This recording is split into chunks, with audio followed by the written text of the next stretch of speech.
What's next for the NDIS? It's very ad hoc. There's not one defined position, which is disturbing. Without the NDIS, there's nothing really other than what you can afford to pay yourself.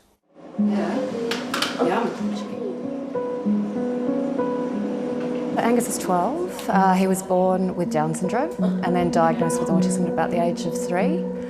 He's non-verbal, but I'd say he's actually pretty good at getting what he wants and communicating. Give Mummy a spoon. Good boy. For Melbourne woman Jane Burns and her young family, the rollout of the National Disability Insurance Scheme has been life-changing. So we ended up with a package of about 70k. It's generous. It was comprehensive. It's the NDIS working as it is supposed to, a pool of money that the family can spend on services that suit.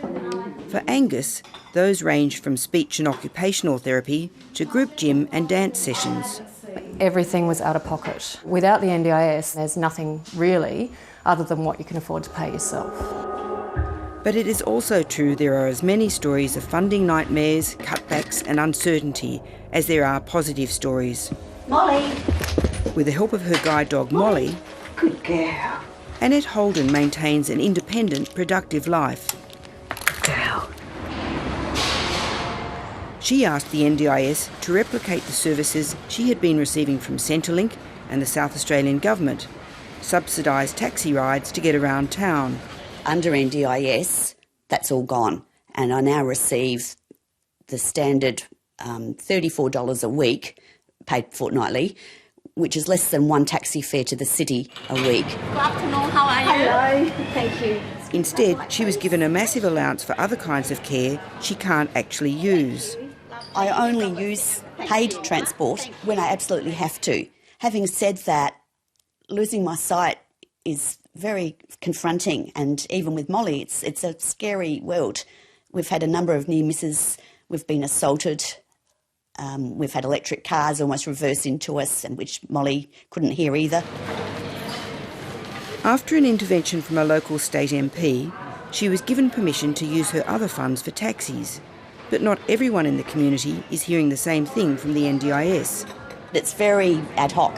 There's not one defined position, which is disturbing.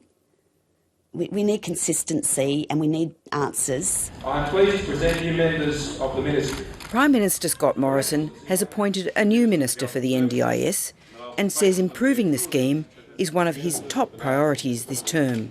The work of ensuring that it best meets the needs of all Australians who live with a disability and their families is critically important. It's got to be made easier. As a frontbencher in the Gillard government, Bill Shorten played a key role in designing the NDIS, a portfolio to which he now returns. And there are many troubling reports that the NDIS, under the current government, is way off track. Too much red tape, too much inability for people to get assistance and get decisions made on their plans. And when they get a plan of support, an insurance package if you like, then the ability to access services once they have a budget of money is taking too long. So, with both sides agreeing there are problems with the NDIS, attention naturally turns to how it has been administered so far. In March 2013, the Gillard government passed legislation to establish the NDIS, then used its last budget to commit $14.3 billion to fund it. And there will be no turning back. I commend this bill to the House. And the rollout began, faster than was recommended, to ensure it could not be undone by a change of government. A review of the scheme noted it was like a plane that took off before it had been fully built and is being completed while it is in the air. In 2014, the newly elected Abbott government imposed a staff limit of 3,000, just as the scheme was expanding nationally. Fellow members, the days of borrow and spend must come to an end. The call centre and other functions were gradually outsourced. The program was plagued with IT problems and there was no funding for an upgrade. People with disabilities and service providers say they struggled with the system. Minister Mitch Fifield sparked a political fight when he asked half the NDIA board members to voluntarily resign before their terms expired. Months later, the government advertised the board's jobs in the paper without informing the directors they were being replaced. The NDIS was rolled out nationally in 2016 under new Prime Minister Malcolm Turnbull, but a system meltdown left providers without payments for months. Chief Executive of the agency that runs the scheme, David Bowen, resigned and was replaced by former Bankwest CEO Rob De Luca. Fast forward to 2019, and the Morrison government was promising a surplus in its pre-election budget, but it showed an underspend on the NDIS of $1.6 billion over the forward estimates. The underspending meant 92,000 people were missing out on the NDIS. The same month, the government announced Serco, which also runs detention centres, would be operating call centres, despite the company having no experience in the disability sector. During the May election campaign, Rob De Luca quit the NDIA and moved on to Xanatos Healthcare, a major supplier of NDIS services. The agency's latest quarterly report shows the underspend is now worth around $8 billion. But this one up, you can see up there, is Australian landscapes. That's our theme. David Carey has been working with the NDIS since it began, as one of the providers included in the early trial schemes. We have about 20 group homes and we have about 100 people in care. And we'll come and have a look at our vegetable gardens. Like many providers, he's experienced months-long delays in getting money back from the government for services delivered. Delays that can seriously threaten the cash flow of a small or medium-sized enterprise.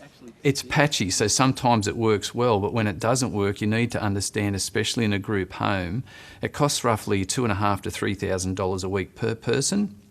You have 4 people in a home, therefore that amount of money, you need that because 85% of that money is actually devoted to pay the staff. So we have lots of fridges because we have lots of hungry people here during the day. You do end up carrying debt, which is not a very good business model for a not-for-profit. We may be not-for-profit, but we're certainly not for loss either. Serious challenges remain. There is still no agreement with the states about the boundaries of the scheme, meaning people stuck in hospitals and prisons. And providers are still leaving the NDIS over payment problems. Australian Unity has just announced it will stop providing services to 3,000 clients. In a written statement to 7:30, new NDIS Minister Stuart Roberts said he was meeting with disabled people and care providers over the coming weeks and was committed to making life easier for both groups. He said he would then develop a plan to, quote, bust bureaucratic roadblocks. We don't want money for things we can't use, and we don't want to waste taxpayers' money, but we do ask for consistency and compassion. Hi, I'm Lee Sales. Thanks for watching this story. If you'd like to watch more of 7:30's stories, they are on the left of your screen. And tap on the button below to subscribe and get the latest from ABC News.